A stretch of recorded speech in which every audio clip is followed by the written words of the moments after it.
Ukraine said it's ready to accept an immediate 30-day ceasefire proposed by the U.S.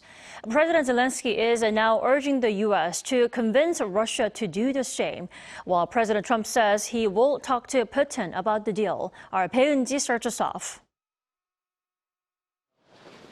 Talks between senior officials from the U.S. and Ukraine that took place in Saudi Arabia appear to have been fruitful, as Kyiv agreed to a proposal for an initial 30-day ceasefire with Russia. In a joint statement on Tuesday, the U.S. agreed to resume military aid and intelligence sharing with Ukraine, immediately after Kyiv said it was ready to accept the peace deal proposed by Washington.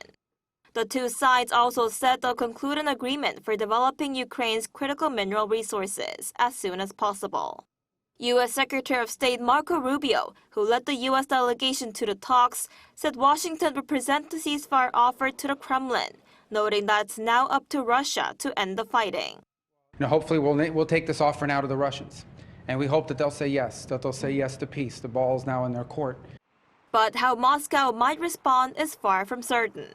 U.S. President Donald Trump also said he hopes Russia agrees to the ceasefire proposal, hinting that he may talk to Russian President Vladimir Putin about it possibly this week. He added that he's willing to invite Ukrainian President Volodymyr Zelenskyy back to the White House. Yeah, get the Russians to agree? I'll talk to Vladimir Putin, yeah. When will I you want to talk get, to look, that's the other, it takes two to tango, as they say, right? So hopefully he'll also agree. And Zelenskyy, who was in Saudi Arabia but did not participate in the talks, said the ceasefire was a positive proposal, but stressed that Washington must convince Moscow to agree to it as well.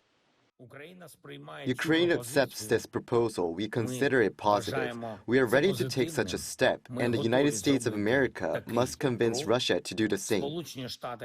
European leaders welcomed the 30-day ceasefire proposal, saying the EU is ready to play its full part in the upcoming peace negotiations, while also adding that this is a positive development that can be a step towards lasting peace for Ukraine.